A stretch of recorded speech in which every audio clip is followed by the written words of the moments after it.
좋은 나라는 어떤 나라가 좋은 나라일까요? 여러분들이 생각하는 좋은 나라는 어떤 나라가 좋은 나라예요? 청년들이 많으니까 청년 실업률 낮은 나라, 청년 실업 없는 나라, 대학 졸업하면 바로 취업되는 나라, 아니면 고등학교 졸업하고도 내가 취업하고 싶으면 바로 취업시켜주는 그런 나라, 정년이 보장되는 나라, 정년을 70세까지 늘리는 나라, 이런 나라 어때요, 여러분? 별로 안 좋아하는 것 같은데요. 전 그런 나라가 좀 오면 좋을 것 같아요. 일만 한다고 좋은 건 아니겠죠. 평생토록 일해요. 그런데 평생토록 돈은 못 벌어요. 그런 나라 안 되잖아요. 어떤 참 어려운 나라 아이들 이야기를 들었는데요. 하루에 그 생선 머리를요, 3,000개를 잘라낸대요. 그걸 아이들한테 일을 시키는데 하루에 생선 머리 3,000개를 잘라서 끊어낸다는 거예요. 정리하는 거죠.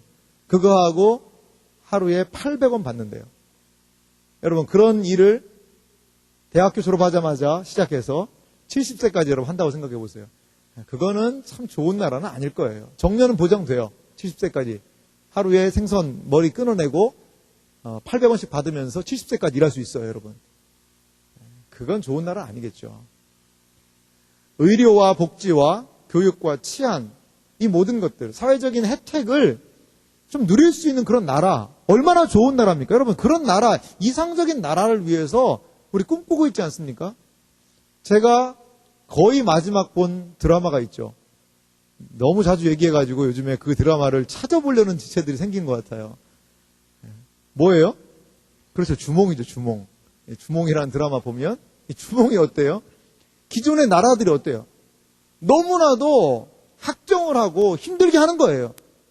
그러니까 이 주몽이 일어나서 새로운 나라를 내가 건설하겠다. 새로운 나라. 백성들이 인정받고 잘 살 수 있고 너희들을 사랑할 수 있는 그런 새로운 나라 내가 만들겠다 라고 하면서 그 한 나라를 그냥 기존 나라에서의 개혁이 아니라 아예 새로운 나라를 만들려고 하는 것이죠. 우리나라도 이렇게 새로운 나라, 이거 쿠데타 하자는 거 아닙니다. 쿠데타 하자는 거 아닌데 참 우리나라도 그런 나라가 되기를 원해요. 그래서 여러분들 좋은 나라를 만들겠습니다 라고 정치인들이 항상 우리에게 무엇을 얘기하죠? 하는 얘기가 뭐예요? 공약이라는 것입니다. 공약은 머릿속에 선명하게 기억나게 하는 공약은 안 좋은 공약 같아요. 왜? 나중에 사람들이 그거 계속 생각해서 그거대로 됐어 라고 물어보니까 공약은 약간 두리뭉실 해야 될 것 같아요. 왜? 어차피 지키지 못할 약속이니까. 근데 이제 정치를 저는 빚고자 완전히 지금 이 시간에 정치를 막 뭉개고 그런 시간은 아닙니다만 제가 선명하게 기억나는 정치 공약이 하나 있어요. 여러분 747이라고 기억나십니까? 저 잃어버릴 수가 없어요. 747. 그건 예전에 이명박 대통령이 내걸었던 공약 중에 하나였어요. 747. 그렇게 공약 걸면 안 됩니다. 사람들이 너무나도 기억을 잘하는 거죠. 왜? 747 비행기가 있기 때문에. 7. 경제 성장률 7% 올리겠다고 그랬어요. 그때. 4가 뭔지 아세요? 국민소득 4만 불, 4,000불 죄송합니다. 4만 불로 올리겠다고 그랬어요. 또 하나의 7은 뭔지 아세요? 세계에서 7번째로 잘 사는 나라 만들겠다고 그랬어요. 노 코멘트 하겠습니다. 그 이후에는 제가. 그 이유는 노 코멘트 하겠습니다, 여러분. 여러분이 잘 아시죠? 잘 아실 거예요. 네, 그래요. 좋은 나라가 되기 위해서 이런 나라가 이렇게 되면 좋은 나라 되지 않겠습니까? 라고 많은 사람들은 공약을 걸어요. 하지만 그렇게 참 되지는 않을 때를 많이 본다는 것이죠. 그런데요, 사실 역사적으로 좋은 지도자가 뽑히면 그 나라가 어떻게 했어요? 잘 되는 건 사실이라는 거죠. 조선의 중흥기가 어느 때예요? 우리가 다 인정할 수 있는 조선의 중흥기. 어느 때예요? 세종대왕? 세종대왕 때는 좀 초기라 좀 힘들었고, 보통 어느 때라고 얘기를 해요? 영정교 시대라고 얘기를 해요. 우리 수원 화성을 만들어주신 정조. 영정교 시대가 조선의 가장 중흥기라는 것이죠. 이산, 그 정조 같은 경우에도 그 사람 자체가 상당히 국민을 사랑하고 백성을 사랑하는 그러한 사람이었다는 것이죠. 좋은 지도자가 그 나라를 다스린다는 것은 복입니다, 여러분. 아무리 여러분 정치가 싫다 해도 정치인들을 위해서 기도해야 돼요, 여러분. 하나님의 심판 중에 하나가 뭔지 아십니까? 어리석은 지도자를 공동체 위에 세우는 거예요. 그게 하나님의 심판이에요. 우리에게 하나님 지혜로운 지도자를 허락해 주십시오.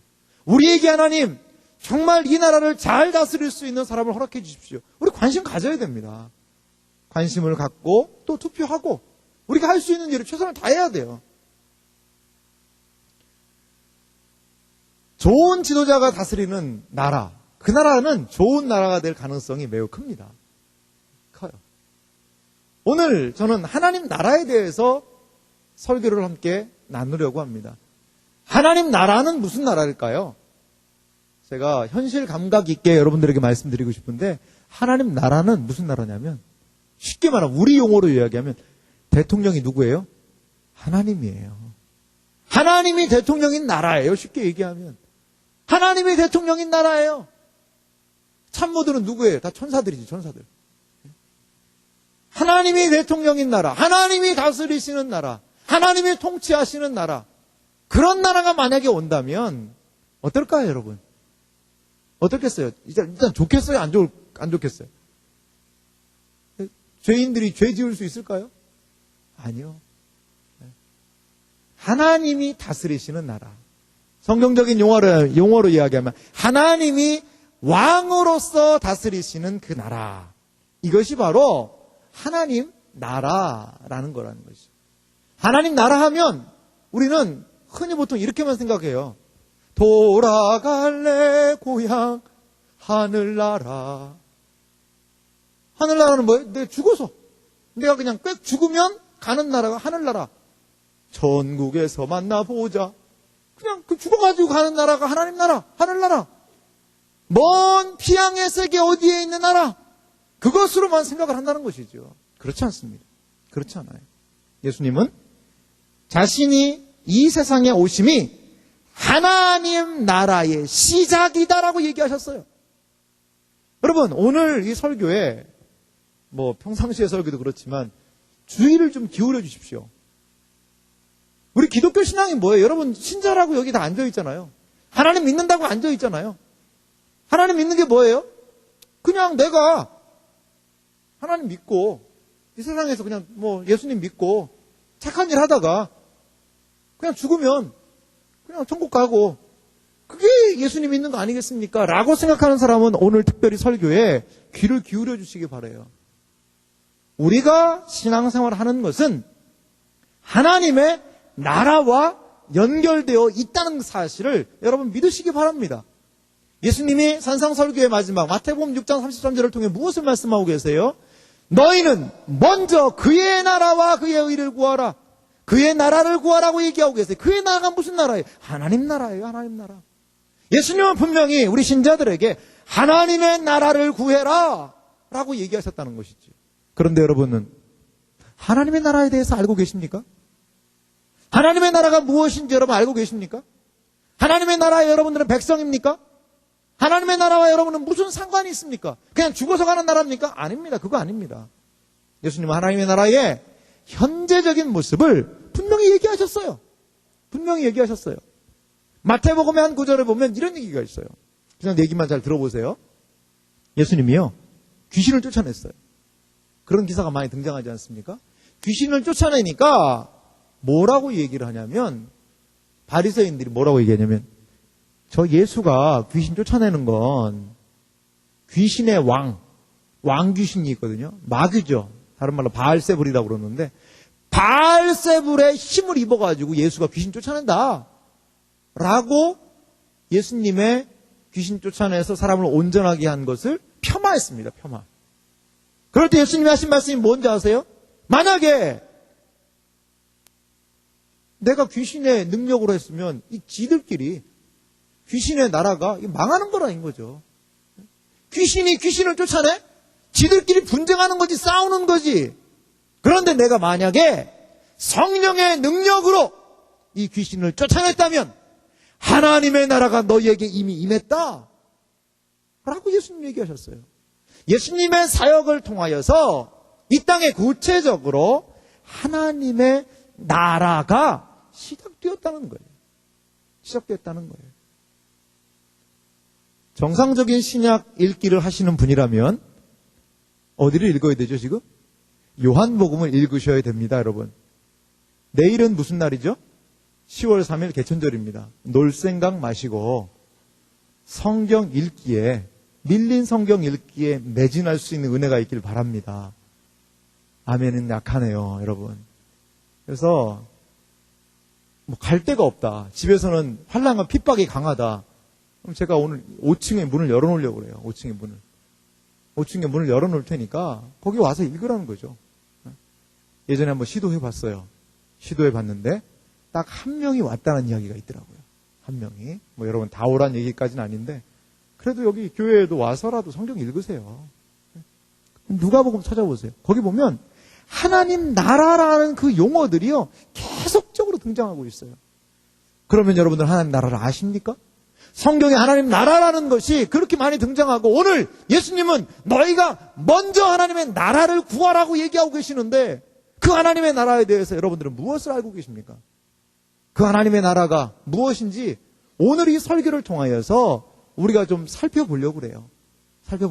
그래서 오늘 이 말씀을 좀 여러분들이 주의 깊게 듣고 하나님의 나라라는 것, 개념이 무엇인지 오늘 좀 깨닫는 시간이 되었으면 좋겠습니다. 듣는 것과 듣지 않는 것, 이해한 것과 이해하지 못한 것은 극명한 차이가 있다는 것을 여러분 기억하시기 바랍니다. 하나님의 나라가 왜 중요할까요? 몇 가지 사항으로 하나님의 나라의 중요성을 좀 살펴보려고 그래요. 먼저요, 하나님의 나라는 성경 전체의 주제라는 것이죠. 성경 전체의 주제가 하나님의 나라예요. 하나님의 나라는 성경 전체를 관통하고 있다는 것이지요. 창세기 1장 1절에서부터 요한계시록 22장 21절까지에 있는 이 모든 말씀을요, 여러분 어떻게 연결시킬 수 있겠어요? 이 신구약 66권은 통일성이 분명히 있습니다, 여러분. 이 신구약 66권은요, 통일성이 있어요. 그런데 이게 잘 안 돼요. 뭔가 하나님의 말씀을 뭔가 이것도 공부하고 저것도 공부하고 그래서 뭔가를 좀 조각을 맞추려고 그래도 이렇게 조금 이렇게 하다가 무너지는 느낌. 이거는 이래서 모르겠고 저거는 저거서 모르겠고 이거 알면 알수록 모르겠고 그러니까 나는 모르겠고 그래서 나는 성경 안 읽고 싶고 그래서 나는 이번 도전 챌린지는 했지만 실패하고 싶고 그러니까 이런 여러 가지 우리를 하여금 어렵게 하는 것들이 있다는 것이죠. 그럼 여러분들은 이 성경 전체를 어떻게 관통하겠어요? 어떻게 하나로 이을 수가 있겠어요? 구슬같이 늘어져 있는 이 66개의 성경이 66권이니까 이 구슬들이 어떻게 하나로 관통하냐는 것이죠. 그것이 바로 하나님의 나라라는 개념이에요. 나라라는 개념이에요. 오늘 이 말씀을 통해서 이 하나님의 나라, 성경 전체의 주제가 되는 하나님의 나라, 하나님의 나라가 도래하는 것, 하나님의 나라가 현재적으로 임하는 것, 이 부분에 대하여서 여러분들이 이해가 있으시길 소망합니다. 두 번째 하나님 나라는요, 예수님이 하신 사역의 핵심이 바로 하나님의 나라였어요. 저 기뻐하잖아요, 하나님의 나라에 대해서. 정말 뒤에 우리 전사님들 좀 정리를 좀 해주시기 바랍니다. 물론 이렇게 하나님 나라 기뻐해야 됩니다, 여러분. 기뻐해야 되는데 예수님이 하신 사역이 있어요. 예수님이 공생애라는 것을 시작하시면서 가장 먼저 하신 말씀이 뭔지 아세요? 하나님 나라가 가까이 왔다. 회개하라. 하나님의 나라가 가까이 왔다. 마태복음은 천국이 가까이 왔다. 천국이 하나님 나라예요. 하늘나라라는 의미인데 이제 마태복음은 유대인들 대상으로 썼는데 유대인들은 하나님이라는 명시적인 것들을 부르는 걸 좀 두려워했어요. 왜 그런지 알아요? 여호와 이름을 망령때 읽지 말라. 이 3계명 때문에 그래요. 그래서 하나님이라는 이름을 부르기를 좀 꺼려해서 하늘이라는 그런 용어를 사용한 거죠. 그게 이제 우리가 번역되는 천국으로 번역이 된 게 맞아요. 예수님의 사역을 보면요, 이 하나님의 나라예요. 마태복음 13장도 보세요. 천국은 마치 라고 이야기하면서 하나님의 나라에 대한 것들을 지속적으로 이야기를 하세요. 지속적으로. 여러분 보세요. 하나님의 나라를 예수님이 여러 가지 비유를 얘기했었는데요. 겨자씨 비유를 얘기하세요. 겨자씨. 겨자씨가 뭔지 아세요? 이 겨자씨라는 것은요. 저도 예전에 겨자씨를 봤는데 파리똥을 아십니까 여러분? 파리똥 알아요? 모르죠. 파리가 가끔가다 똥을 누는 자국이 있어요. 예전에는 파리가 하도 많으니까. 근데 정말 점 하나 찍은 것, 이게 모나미, 특정 상품 얘기 죄송합니다. 모나미 볼펜으로 이렇게 딱 찍으면 거기 생기잖아요. 점. 그 정도 크기가 바로 겨자씨의 크기입니다. 그런데 하나님의 나라에 대해서 비유할 때 천국은 마치 겨자씨 하나를 심었는데 그 나라가 자라는 것 같다는 거예요. 그러면 여러분들이 죽어서 돌아갈 그 하늘나라가 그런 나라입니까? 그건 아니란 말이에요. 이 땅에 실현되는 예수 그리스도로 말미암아 실현되는 하나님 나라의 특성이에요. 처음에 그 나라는 아주 미미했다는 것이죠. 너무 약했어요. 그래서 마치 겨자씨 후 불면 날아갈 것 같은. 근데 저희도 그 겨자씨를 심어봤는데요. 겨자나무를 심어봤는데 정말 크더라고요. 한 3m까지 크더라고요. 더 큰 건요.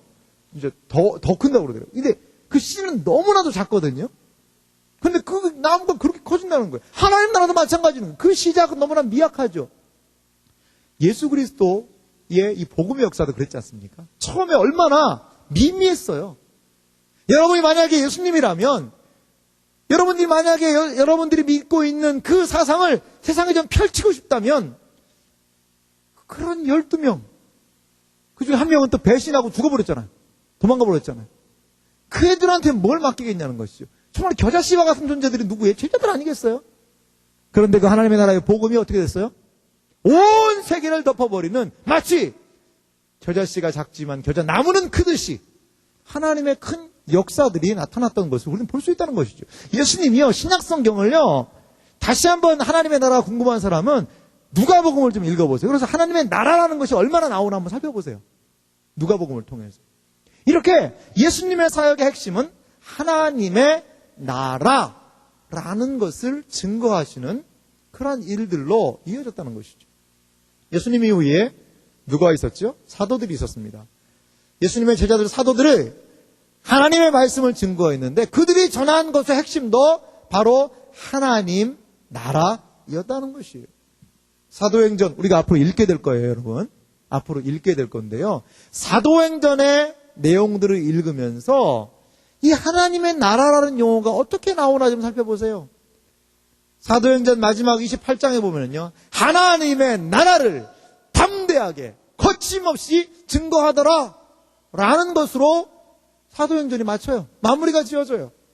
그러니까 사도행전의 역사는 뭐예요? 하나님의 나라를 증거한 역사다라고 해도 과언이 아닐 것입니다. 그렇다면 그 하나님의 나라가 이렇게 중요하다 그러면 신구약 성경 전체의 핵심적인 주제이고 예수님의 사역의 핵심이고 예수님이 이후에 제자들이 이야기한 것의 핵심이 하나님 나라라면 도대체 하나님 나라는 무엇이란 말인가?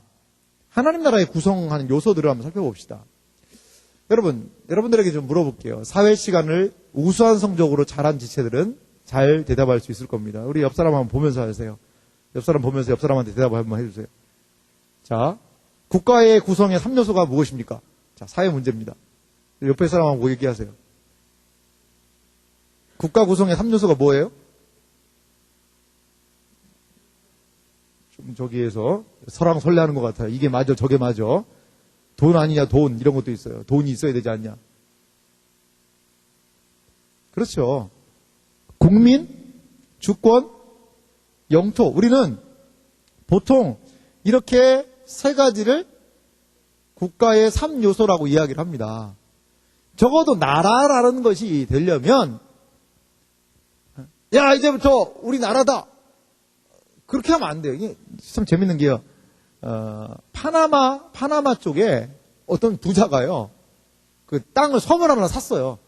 섬을 하나 사가지고 돈이 많으니까 그냥 자기 나라라고 선포해버렸어요. 그 될까요? 안 될까요? 여기 하나 섬을 샀어요. 섬을 사가지고 돈이 많으니까. 거기다가 막 좀 뭐도 짓고 여기는 이제 내가 다스리는 내 나라다. 그렇게 하면 나라가 됩니까? 땅 있잖아요. 거기 그 사람들 따라온 사람들 있잖아요. 뭐가 없는 거예요? 다른 사람들이 그 나라의 주권을 인정 안 해주는 거예요. 야, 웃기는 소리 하지 마. 너 그렇게 계속 까불면 우리 정부에서 그 땅 다시 뺏는다? 이렇게 얘기하면 깨갱할 수밖에 없는 것이죠. 이 3요소 중에 가장 중요한 요소는 무엇일까요? 조금 더 심층적인 문제네요. 뭘까요? 바로 주권이죠, 주권. 우리나라가 한일합방 이후에 나라 그대로 있었잖아요. 땅덩어리 그대로 있었잖아요. 사람들이 있었잖아요. 뭐를 잃어버렸어요? 주권 잃어버렸다고요. 그러니까 우리나라가 국권을 상실함으로 인하여서 나라를 잃어버렸다라고 얘기를 하잖아요. 그러니까 나라, 특별히 주권이 시행되는 방식이 중요하다는 것이죠. 그래서 역사적으로 보면 이 주권이 한 사람에게 있는 나라가 무슨 나라일까요? 주권이 한 사람에게 있는 나라. 무슨 나라예요? 왕정이죠, 왕정. 그게 왕정이에요. 주권이 소수 몇 사람에게 있는 나라가 무슨 나라일까요? 뭐 국회의원? 그게 아니라 그건 귀족정이라고 그래요, 귀족정. 일부 사람들이 귀족정치라고 얘기를 해요. 주권이 국민에게 있는 나라가 뭐예요? 우리 얘기하는 민주정이죠, 민주정. 민주정. 이러한 방식으로 우리는 하나님의 나라에 대해서 이해할 수가 있다는 것이죠.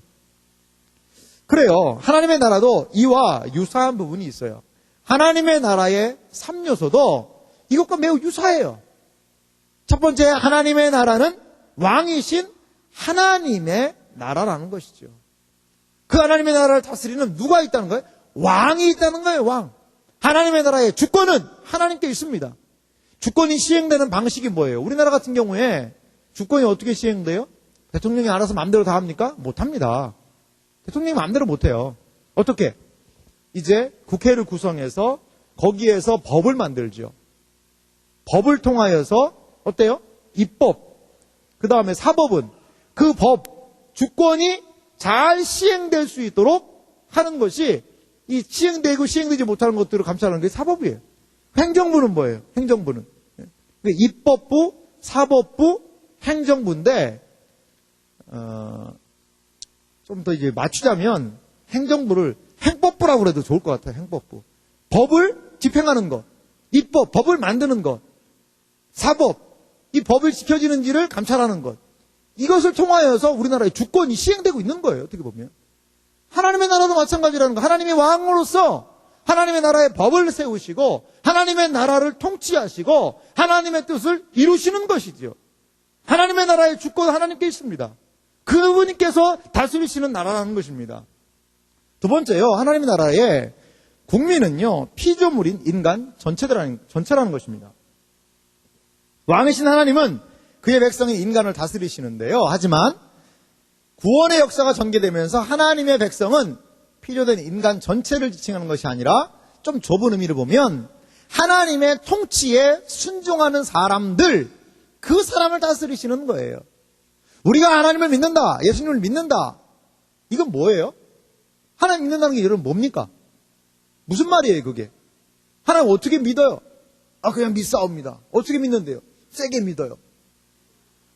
이게 하나님을 믿는다는 것은요, 다른 말로 하나님 나라적인 용어로 바꾸자면 뭐냐면 하나님의 통치를 받아들인다는 말이에요. 하나님의 나라의 통치를 내가 받아들이겠다는 거예요. 하나님을 나의 왕으로 모시고 내가 그분의 백성이 되겠다는 것이에요. 하나님은 중생한 그리스도인을 다스리고 계신다는 것이죠. 무엇으로? 그분의 말씀으로, 그분의 뜻으로. 세 번째, 하나님의 나라 영토는요, 하늘과 땅, 곧 우주 전체를 의미해요.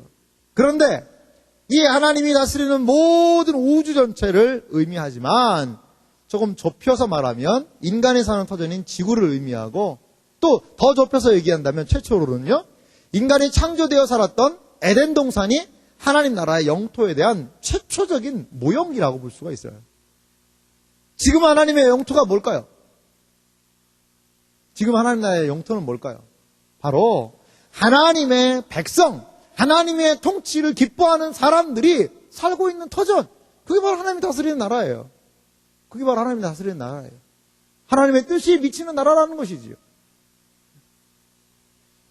자, 그러면 하나님의 이러한 나라의 요소를 우리가 국민주권 영토 비슷하게 왕이신 하나님, 그 하나님의 통치를 받아들이는 하나님의 백성들, 그 백성들이 살고 있는 터전으로서의 순종으로서의 영역, 그 세 가지를 생각을 해봤는데, 그러면 이제 지금부터 한번 잘 들어보세요.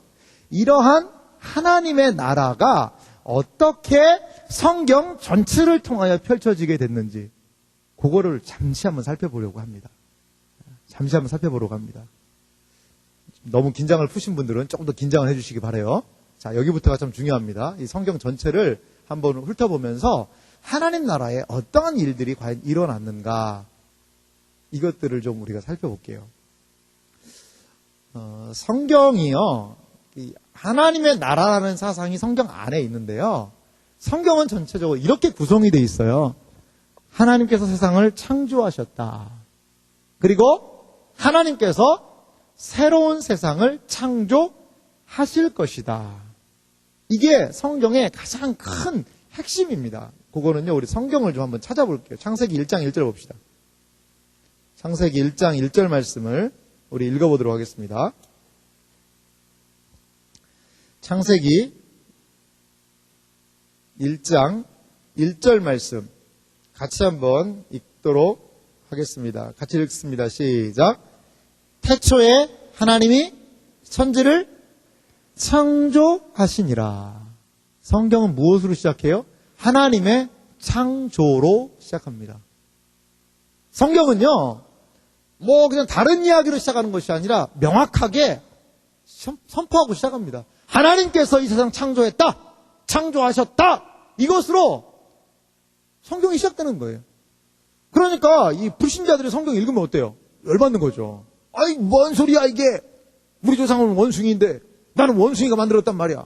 원숭이는 나의 아버지시니. 아니야, 나는 곰이란 말이야. 곰. 우리 단군 옹, 곰, 환웅 막 해가지고, 나는 우리가 곰인데, 나 곰. 원래 곰 어디 갔냐 그러면서 왜 곰 쓰레기는 먹나 모르겠어요. 조상인데. 그러니까 여기에서부터 갈리는 거예요. 태초에 하나님이 천지를 창조하시니라 로 성경을 시작하고 그것을 인정하라는 거예요. 너는 뭐라는 거예요? 나의 피조물이다. 그걸 인정하라는 거예요. 하나님의 창조는 그렇게 시작되었습니다. 그렇다면 봅시다. 우리가 성경의 마지막을 보겠습니다. 요한계시록 21장을 보겠습니다. 요한계시록 맨 뒤에 있죠. 요한계시록 21장 1절 말씀 우리 한 목소리로 같이 읽어보겠습니다. 요한계시록 21장 1절입니다. 같이 읽습니다. 시작. 또 내가 새 하늘과 새 땅을 보니 처음 하늘과 처음 땅이 없어졌고 바다도 다시 있지 않더라. 성경의 마지막 장 요한계시록은 무엇을 얘기하고 있습니까? 하늘과 땅에 대해서 얘기해요. 그런데 뭐라는 거예요? 거기 앞에 한 단어가 있죠. 새 하늘과 새 땅이라고 이야기하는 거예요. 성경을 어떻게 얘기할 수 있을까요? 성경은 무엇입니까? 성경이 어떻게 되어 있습니까? 성경은 무엇이 기록된 겁니까? 라고 여러분 물으신다면 뭐라고 대답할 거예요? 나 몰라. 우리 전사님한테 물어봐. 내가 무슨 신학생이야? 내가 무슨 목사야? 나한테 묻지 마. 라고 이야기하면 안 됩니다, 여러분. 어떻게 대답해야 돼요?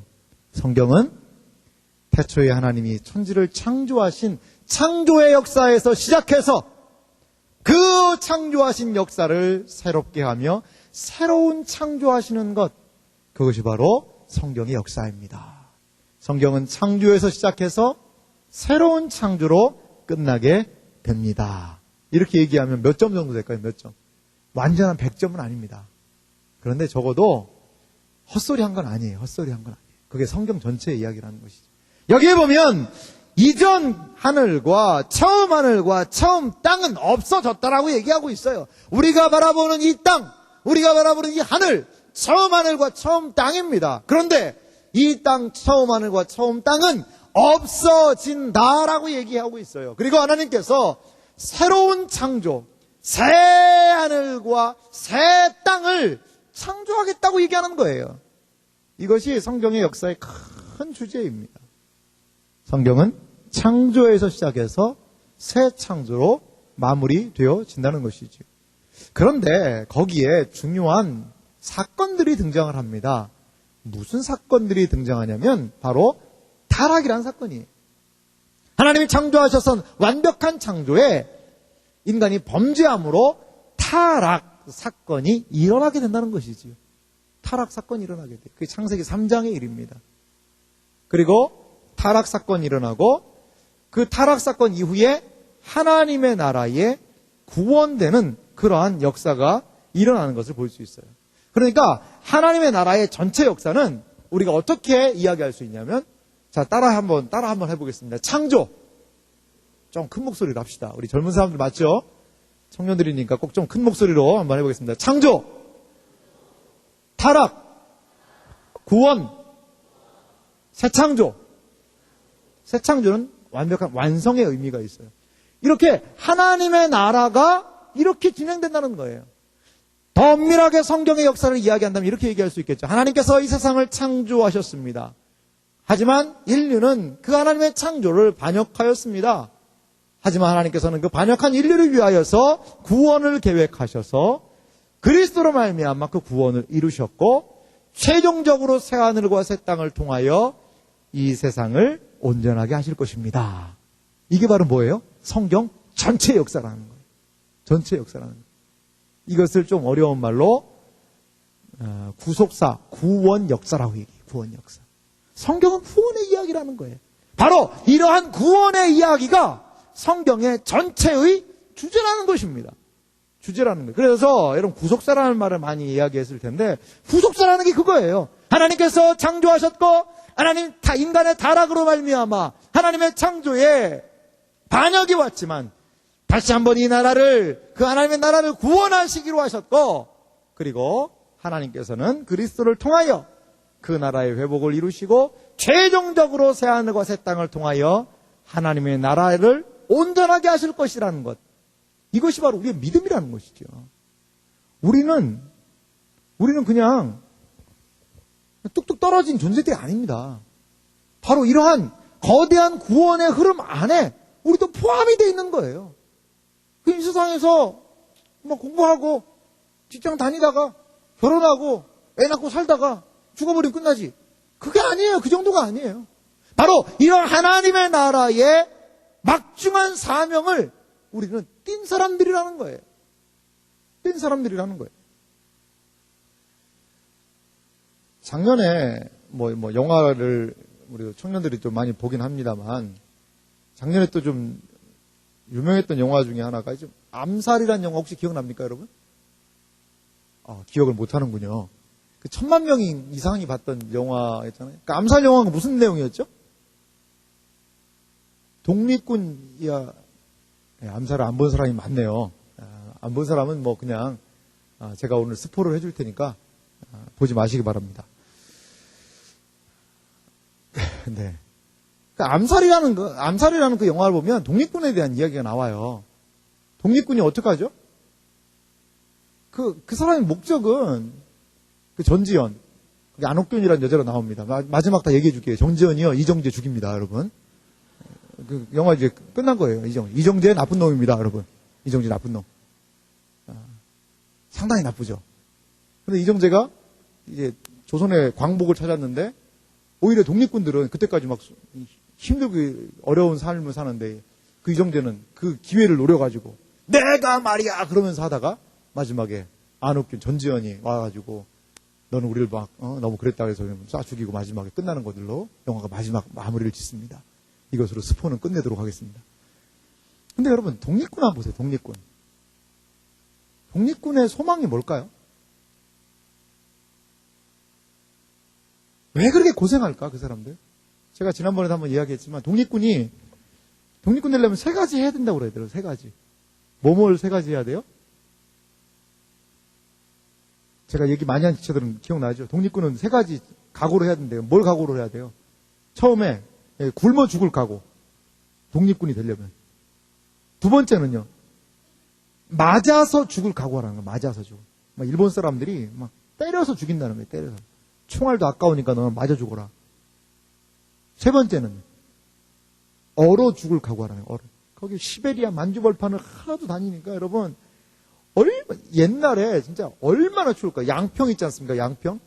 양평까지만 올라가도 거기 가까운데 영하 20도까지도 간 적이 많았대요.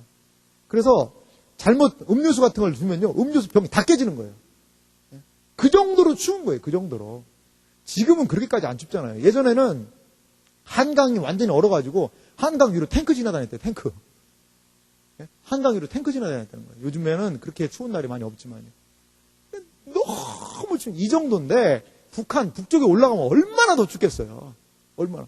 몽골의 이야기를 들었는데, 몽골에 가서 겨울에 한 분이 갔다 온 이야기 하는데, 그냥 겨울에 그냥 막 돌아다녔대요.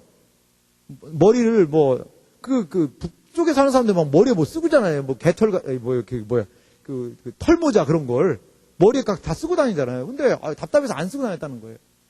죽는 줄 알았대요. 왜? 머리 아파가지고. 이게 추위에 노출이 되니까 이 머리가요, 뽀개질 것 같더라는 거예요. 두통이 오고. 그래서 그 사람들 머리를 이렇게 추위로부터 보호하는 건 알았다는 거예요. 그래요. 그게 독립군이에요. 독립군이 뭐 하는 건 뭐예요? 독립군은 물론 그 암살에는 수많은 그 한탕주의 독립군들이 많이 등장합니다. 그래서 돈 받아가지고 정부 빼돌리고 하는 그런 독립군들. 그게 있어요. 하지만 대다수의 많은 독립군들은 어때요? 조선의 광복을 위하여서 이 나라의 주권을 다시 찾기 위해서 일본하고 막 싸운다는 거예요. 그래서 막 정부 요인들 막 암살하고 그 이야기 아니겠습니까? 독립군이 뭐 한다고 좋아하겠어요? 야, 이번에 오리털 파카 지급이다. 우와! 이 오리털 파카 이제 내 소원은 끝났다. 아니잖아요. 김구 선생이 뭐래요? 나의 소원에서. 만약에 신이 나에게 소원이 무엇이냐고 물으신다면 첫 번째도 조선의 독립이요. 두 번째도 조선의 독립이요. 세 번째도 조선의 독립이라고 나는 이야기하겠다라고 나의 소원이라는 곳에서 김구 선생이 이야기하지 않았습니까? 그게 바로 독립군이라는 거예요. 그게 바로. 독립군의 위대한 사명은 뭐예요? 아이고, 빨리 집 져야 되는데. 집 져가지고 빨리, 아이고, 나 이게, 참, 용성 통닭이 요즘에 뜬다는데, 그거 좀 먹고 싶네, 그거. 여러 가지, 물론, 통닭도 먹어야 되고, 집도 지어야 되고, 하는데, 그 모든 것들이 어디로 수렴이 돼야 돼요? 조국의 광복. 다시 한번 이 나라가 온전히 세워지는 것, 일본의 세력에서 해방되는 것, 그것을 위해서 산 사람들이 누구라는 거예요? 독립군이라는 것이죠. 하나님의 나라에 대한 여러 가지를 이야기할 수 있지만 저는 이 이야기가 우리에게 정서상 가장 와 닿을 수 있다는 생각이 들어서 이 얘기를 여러분들께 좀 합니다. 여러분들께. 여러분, 하나님 나라도 마찬가지예요. 하나님 나라도 마찬가지라는 거예요. 예수님이 이 땅에 오시면서 하나님의 나라를 이루셨어요. 하나님의 나라를 시작하셨다는 것이죠. 그 하나님의 나라를 시작하시면서 하나님의 뜻에 순종하는 사람들을 모으셨어요. 처음에는 12 제자가 그 하나님의 뜻을 알아서 그분께 반응하며 나왔어요. 그분을 따라갔다는 거예요. 그분께 순종했다는 거예요. 이제 하나님의 나라는 그들 안에 이루어졌어요. 하나님의 뜻을 기뻐하고 그분의 나라의 그 뜻에 헌신하고, 그리고 예수님이 승천하시면서 그들에게 맡겨주신 미션이 뭐였어요? 하늘과 땅의 모든 권세를 내게 주셨으니 너희는 가서 모든 민족을 제자로 삼아 아버지와 아들과 성령의 이름으로 세례를 베풀고 내가 너희에게 분비한 모든 것을 가르쳐 지키게 하라. 하나님의 나라의 관점에서 이야기하면 그건 뭐냐면요, 하나님의 나라의 의미, 하나님의 나라의 뜻, 하나님의 말씀에 순종함으로 인하여서 그 하나님의 나라를 확장시켜라. 이겁니다. 이거예요. 예수님을 믿는다는 것은요, 하나님의 뜻에 순종한다는 것입니다. 예수님을 믿는다는 것은요, 하나님의 나라 안에 내가 포함되어 있다는 거예요. 여러분은 그냥 이 신앙이라는 것 안에 그냥 뚝 떨어져가지고 나 혼자 개인으로 있는 것이 아닙니다. 마치 독립군들이 하나로 힘을 모아서 그들의 최종적인 골이 조선의 광복이듯이, 그리고 모든 삶은, 그들의 모든 행위는 조선의 광복을 위하여서 수렴되듯이 우리의 모든 삶의 모습은요, 그냥 개개인적으로 사는 게 아니라는 거예요, 여러분. 바로 하나님의 나라와 우리의 삶이 연결되어 있다는 것을 여러분 믿으시기 바랍니다. 그래서 예수님 뭘 얘기하세요? 너희는 먼저 그의 나라와 그의 의를 구하라 라고 예수님께서 가장 먼저 그분의 통치를 따라가고 그분의 뜻을 기뻐하며 그분의 뜻에 순종하는 사람들이 되어라 라고 말씀하시는 거예요. 그럴 때 예수님이 뭐까지 약속하셨어요? 그리하면 이 모든 것, 의식주 문제, 먹고 사는 문제 해결해 주겠다는 거예요. 해결해 주겠다는 거예요. 독립군이 조선이 광복되는 것, 그것 때문에 집도 팔고 그것 때문에 가족하고도 떨어져 지내고 그 이유를, 그걸 하나를 이루기 위해서 분투하지 않습니까? 여러분 왜 학교 다닙니까? 우리 26기들이 여기 많이 앉아서 참 감사한데요. 왜 학교 다닙니까? 왜 일합니까? 왜 공부합니까? 대학생들. 직장 다니는 분들은 왜 돈 법니까, 여러분? 직장 왜 다니는 거예요? 취업을 위해서 애쓰고 있는 사람들. 왜 취업해야 돼요? 하나님이, 야, 사랑하는 딸아, 너 왜 취업해야 되냐? 사랑하는 아들아, 너 그렇게 네 소원이 안정적인 직장, 대기업, 공무원 그런 거 되는 거라는데 그 소원 내가 그래 이루어줄게. 근데 그거 이루어가지고 너 뭐 할 건데? 라고 물으면 뭐라고 대답하실 거예요? 아니 저 그래도 인생 뭐 있습니까? 좀 잘 살고 폼나게 좀 살기도 하고 결혼도 하고 그러려고. 그래가지고 뭐 할 건데? 결혼해가지고 뭐 할 건데? 애들 낳고 애들 낳아가지고 뭐 할 건데? 애들 크면 장가 보내야죠. 그래, 장가 보내서 뭐 할 건데? 여러분, 하나님의 나라라는 것은요, 신자의 삶을 혁명적으로 뒤바꿔 놓을 수 있다는 것입니다.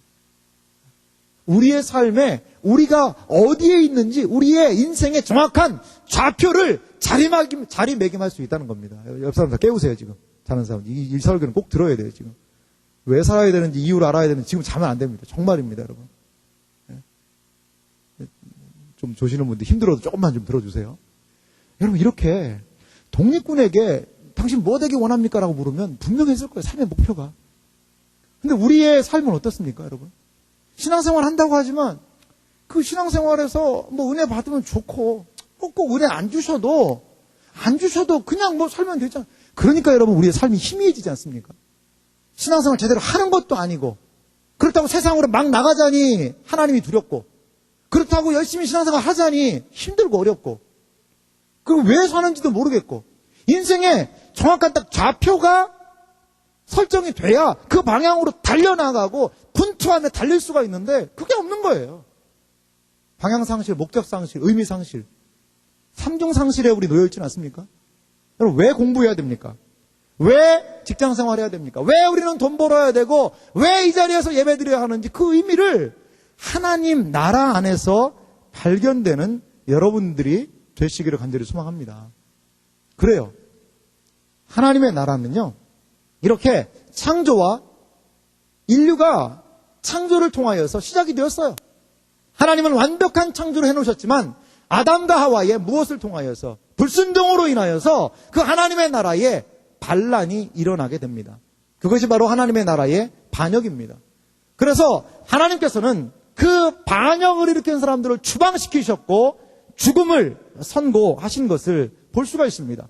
죽음과 지옥은 하나님 나라의 감옥 생활과도 같은 것이지요. 하나님 나라의 백성으로서의 하나님의 보호와 인도하심, 통치를 받지 못하며 하나님의 형벌과 심판의 통치만을 받는 것, 그것이 바로 자연인의 상태가 아니고 무엇이겠습니까? 하지만 하나님께서는 구원을 통하여서 하나님의 나라를 회복하시기를 원하셨다는 것입니다. 그런데요, 이러한 하나님 나라의 회복이 어디에서부터 시작하냐면 창세기 3장에서부터 시작을 해요.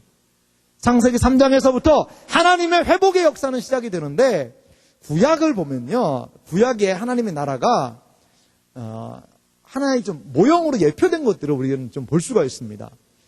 그 구약에 많은 시대가 있거든요. 시대가 있는데 첫째로 아브라함부터 모세라는 그 시대가 있어요. 성경의 중요한 인물들인데요. 아브라함부터 모세까지는 주로 아브라함의 후손을 번성을 통하여서 하나님의 나라에 무엇을 만드는 시기였어요? 백성을 만드는 시기였다는 거예요. 아브라함 불러가지고 출애굽할 때까지 그 시기는 하나님의 나라에 백성을 만드는 시기였다는 것입니다. 두 번째로요, 모세로부터 누구까지? 다윗까지의 역사는 이제 하나님의 나라에 무엇을? 영토를 만드는 시기인 거예요. 영토. 하나님의 나라의 백성이 사는, 거주하는 땅, 그것이 이 시기에 완결된 것을 볼 수가 있습니다. 세 번째는요, 다윗이라는 왕권을 통하여서 결론적인 말씀을 하면 하나님 나라의 주권, 왕권을 하나님께서 회복하시는 그러한 부분을 볼 수가 있다는 거예요. 그러니까 구약 성경 거의 전체의 의미가 뭐예요? 하나님의 나라의 백성을 아브라함부터 모세 때까지 만드시고, 모세에서부터 다윗의 시기를 통하여 하나님의 나라의 영토를 만드시고, 그리고 다윗 왕권의 강성함을 통하여서 그 왕권과의 약속을 통하여 하나님의 나라의 주권을 분명히 시행하시겠다는 거예요. 이것이 바로 구약의 역사입니다. 하나님의 나라의 관점에서 보면. 그런데 이 나라가 어떻게 됐어요? 여러분, 이스라엘 나라가 지금도 있습니까? 물론 지금도 있죠. 하지만 구약 성경 때 이미 이스라엘 나라는 망해버렸다는 거예요. 하나님의 나라의 그림자와 예표와 같은 이 나라는 망했습니다. 마치 이것과 같아요. 여러분, 아파트 같은 것들을 볼 때 좋은 아파트 살기 위해서 뭘 한다고요? 모델하우스를 짓잖아요. 모델하우스. 모델하우스 들어가면 여기는 거실입니다. 여기는 욕실입니다. 여기는 그 드레스룸입니다. 이런 것들을 다 보여주잖아요. 주방이고. 그래서 야, 참 아파트가 좋구나 라고 생각을 합니다. 근데 모델하우스는 언제까지 유효해요? 모델하우스에서 살고 싶은 사람도 있겠죠. 물론 내 집보다 좋으니까. 하지만 모델하우스에서 사는 사람은 없습니다. 왜요? 모델하우스는 철거될 운명에 놓여 있기 때문에 그래요. 철거될 운명에. 뭐 할 때까지? 본 아파트 준공할 때까지. 그때까지만 유효한 거예요. 구약에 펼쳐진 이 하나님의 나라는 신약에 예수님이 오셔서 시작하신 하나님의 나라가 시작하기 전에 이미 그 모형의 기능을 다 한 거예요. 사명을 다 한 거예요. 그래서 포로기를 통하여서 이스라엘 나라의 멸망을 통하여서 그 모형의 끝을 보게 된다는 것입니다. 신약의 예수님은 신약의 하나님 나라를 예수님을 통하여서 이 구약의 모형을 완벽하게 성취하셨다는 것을 우리는 볼 수가 있다는 것이지요. 이제 예수님을 통하여서 아브라함에게 약속하셨던 그 모든 은혜, 그리고 모세에게 약속하셨던 것, 다윗에게 허락하셨던 것, 이 모든 것들을 이루신다는 것이죠. 그게 하나님 나라예요. 마태복음 1장 1절에 어떻게 시작하는지 아세요? 아브라함과 다윗의 자손 예수 그리스도의 계보다. 이게 바로 마태복음 1장 1절 시작이에요. 그러니까 아브라함에게 맺었던 하나님의 놀라운 언약들, 다윗과 함께했던 그 놀라운 언약들이 예수님 안에서 성취된다는 것입니다. 성취된다는 거예요. 예수님 그냥 오신 게 아니에요.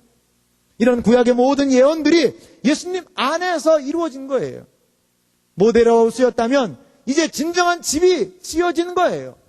구약의 많은 사람들이 마치 영화의 예고편과 같이 예고했었던 것을 예수님이 본편을 직접 이루시는 것이라는 것입니다. 이것이 바로 하나님의 나라의 모습이고, 이 하나님의 나라는 어떻게 될까요? 우리가 요한계시록을 통해 살펴봤지만 새하늘과 새 땅을 통하여 하나님의 나라는 완전한 완성을 보게 된다는 것입니다. 우리는 창조, 타락, 구원과 완성이라는 새 창조라는 그 큰 틀 안에서 하나님의 나라라는 것으로 이 모든 일들이 진행되고 있구나라는 것을 여러분들이 좀 이해하셨을 것입니다. 그러면 구체적으로 이 신약의 하나님의 나라가 어떻게 이루어지게 될까요? 예수님을 통하여 결론적으로 하나님의 나라는 이루어진다는 거예요. 예수님은 무엇을 얘기하셨어요? 하나님의 나라를 이 세상에 새롭게 건설하시기 위해서 오신 분이 바로 예수님이에요. 예수님의 나라, 하나님의 나라는 최초의 1단계로 하나님의 나라는 예수님의 무엇으로? 초림으로 시작하게 된다는 것입니다. 인간에게는요, 심각한 문제가 세 가지 있었어요. 무엇이냐면 인간이 하나님께 불순종함으로 하나님의 주권이 시행되지 않게 됐다는 거예요. 이게 인간의 심각한 문제였습니다. 여러분, 우리가 신자가 됐는데도 하나님 말씀을 잘 순종하지 않는데 이 세상 사람들이 하나님 말씀 순종합니까? 순종 안 합니다. 하나님 인정도 안 해요. 인정도 안 해요. 옛날에는 그래도 하나님에 대해서 인정하는 사람들이 있었어요. 신이 있다라는 것까지는 인정을 했어요. 요즘에는 그것도 안 해요. 그것도 안 해요. 참 재밌는 이야기가 있어요. 한 분이 이러한 얘기를 해요. 예전에는 80%의 사람들이 신인식이 있었다는 거죠.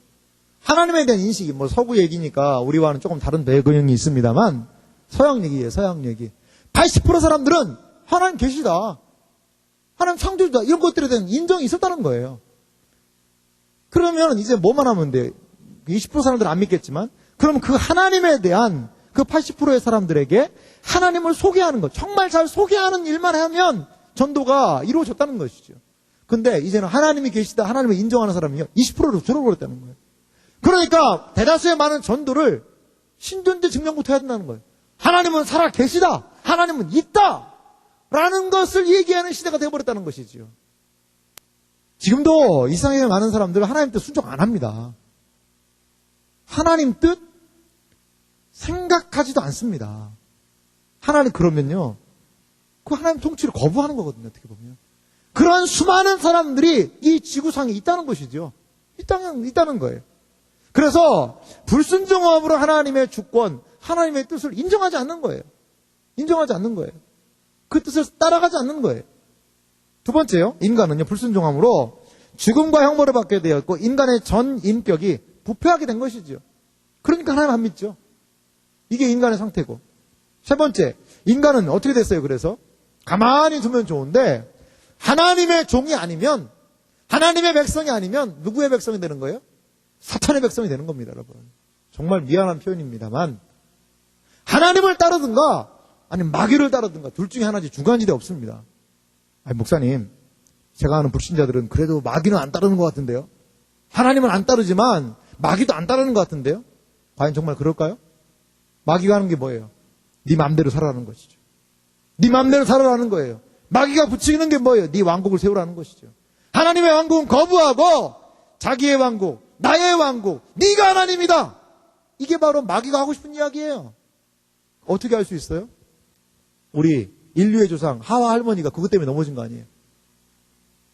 하와 할머니가 결정적으로 넘어진 이유가 그거예요. 뱀이 뭐라고 꼬셔요? 네가 이것을 먹는 날에는 눈이 밝아져서 하나님과 같이 된다. 하나님과 같이 된다. 지구상에서 벌어지고 있는 하나님을 떠난 많은 사람들의 목표는 뭘까요? 인생의 주인이 되는 것입니다. 스스로가 하나님 위치에 앉아서 내 인생은 나의 것, 내 인생은 나의 것 하면서 자기 인생을 자기 맘대로 매니지먼트 하겠다는 거예요. 마귀적인 게 아니고 그게 무엇입니까, 여러분? 마귀적인 게 아니고 그게 무엇입니까, 여러분? 신앙에 믿음의 중간지대는 없습니다. 하나님을 따르든가 이 세상을 따르든가 마귀를 따르든가 하나님을 따르든가 하나님의 나라의 백성이 되든가 아니면 이 세상 나라의 백성이 되든가 둘 중에 하나밖에 없다는 것입니다. 이렇게 인간의 처절한 상태, 하나님께 불순종함으로 하나님의 주권을 시행되지 않고 불순종함으로 형벌받게 되고 전적으로 부패하게 되고 사탄의 종이 되어서 사탄이 인간의 주인으로 행세하는 이 문제, 이것을 완벽하게 해결하신 분이 있는데 그게 누구라는 거예요? 예수님이라는 것입니다. 예수님께서는 하나님께 불순종하는 것을 이제 그분 자신이 죽으셔서 허물과 죄로 죽었던 너희들, 하나님께 순종할 수 없었던 죽어버렸던 우리를 살리심으로 하나님께 반응하게 되었다는 것입니다. 그렇게 만들어 놓으셨어요. 그리고 또한 죽음의 형벌이 아니라 예수님을 믿음으로 영원한 생명의 은혜를 우리에게 허락해 주셨다는 것입니다.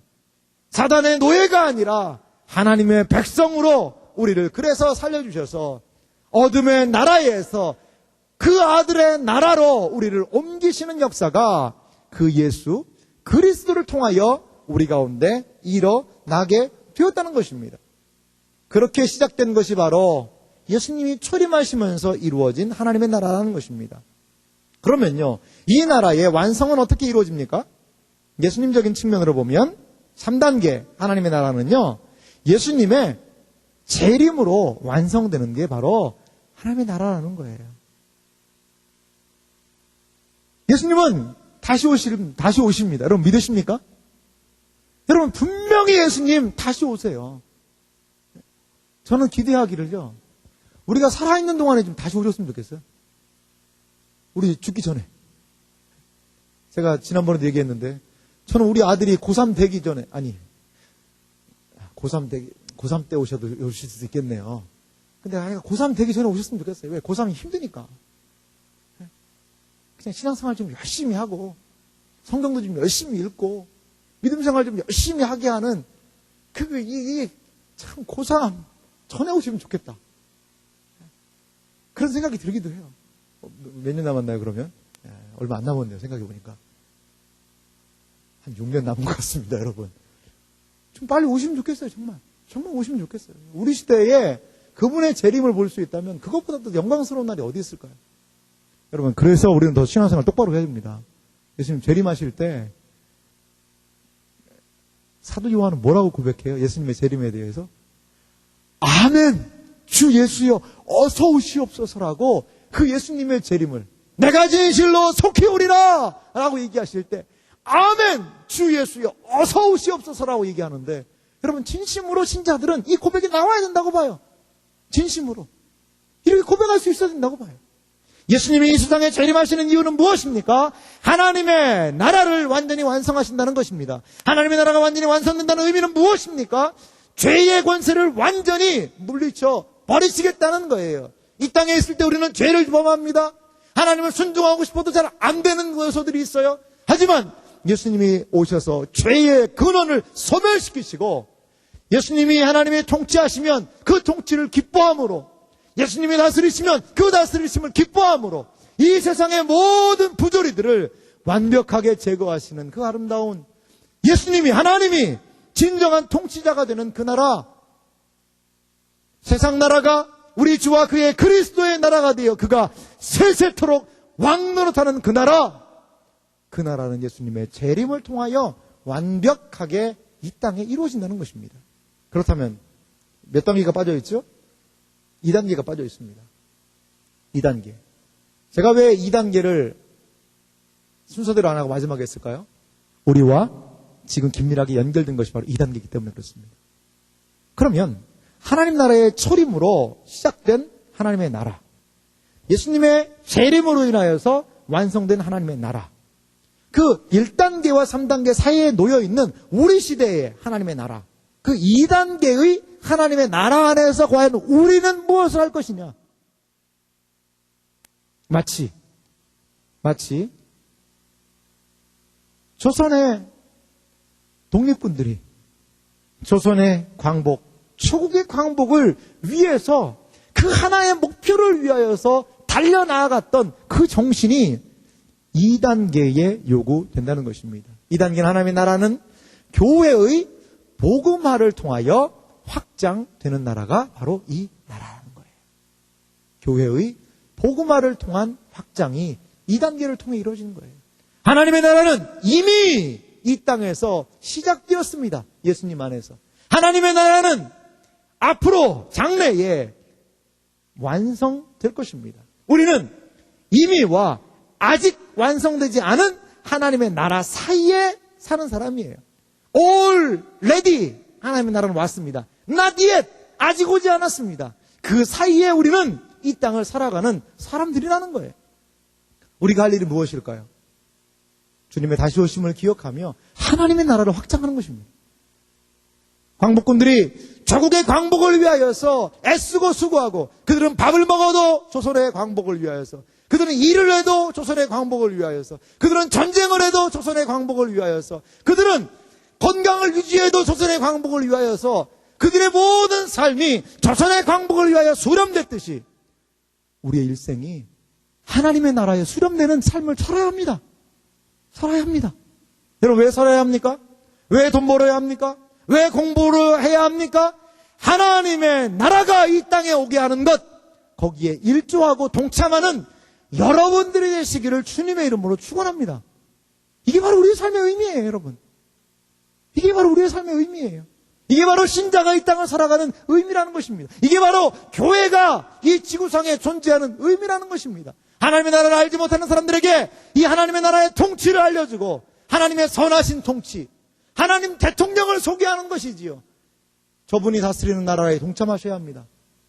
우리가 하나님의 뜻을 기뻐하고 성경 말씀을 따라 순종하고 하나님의 뜻을 알게 되고 하나님의 그 뜻에 순종하며 나아갈 때에 우리는 하나님의 백성으로 걸맞는 삶을 살 수가 있다는 것입니다. 사랑하는 이 자리에 계신 우리 청년 여러분, 우리는 하나님의 나라를 위하여서 기도해야 됩니다. 예수님은 주기도문을 통하여서 우리에게 기도를 알려주고 계세요. 너무나도 중요한 기도를 우리에게 알려주신 거예요. 너희 이렇게 기도해야 된다. 너희 정말 이렇게 기도해야 돼. 하나님의 이름이 거룩해 하는 것. 나라가 임하시오며. 이렇게 기도하렴. 하나님, 당신의 나라가 임하게 해주십시오. 죽어서 좋은 데 가게 해달라는 기도가 아닙니다. 하나님의 뜻에 순종하고 하나님의 통치를 받아들이고 하나님의 말씀에 순종하고 하나님의 복음이 확장되어지고 주님께서 다시 오셔서 완성할 그 나라를 이루어 주십시오. 이것이 바로 예수님이 알려주신 하나님의 나라를 위한 기도라는 것입니다. 우리의 삶은 이러한 하나님의 나라와 연결되어 있습니까? 우리의 삶이 이 하나님의 나라와 연결되어 있다면 우리는 하나님의 백성으로 그 나라를 소망하는 그러한 사람이 될 줄 믿습니다. 이 자리에 계신 사랑하는 성도 여러분, 사랑하는 우리 청년지체 여러분, 하나님의 나라에 온전히 눈떠서 그 나라의 복음에 눈떠서 그 나라의 통치의 방식에 눈떠서 그 나라를 사모하고 고대하며 그 나라와 연결된 삶을 사시는 마치 독립군이 조선의 광복을 위하여 했었던 것처럼 하나님의 나라를 위하여서 사시는 여러분들이 되시기를 주님의 이름으로 축원합니다. 같이 한번 기도하겠습니다. 예수님이 산상설교를 통하여서 우리에게 하신 말씀이 무엇입니까? 너희는 먼저 그의 나라와 그의 의를 구하라. 우리가 오늘 설교에서 들었던 그 나라입니다. 우리가 오늘 설교에서 들었던 초림으로 시작된 나라, 재림으로 완성되는 나라, 우리의 순종과 섬김으로 이 땅에 확장되는 나라, 그 나라가 바로 하나님의 나라라는 것입니다. 여러분들이 이 땅에 사는 의미가 무엇입니까? 신자가 이 땅에 살아가는 의미가 무엇입니까? 바로 이 하나님의 나라라는 것을 기억하면서 우리의 모든 삶이 하나님의 나라와 연결되어 있는 그러한 복된 의미 있는 삶이 될 수 있도록 도와달라고 오늘 말씀을 생각하며 기도하도록 하겠습니다. 기도하겠습니다.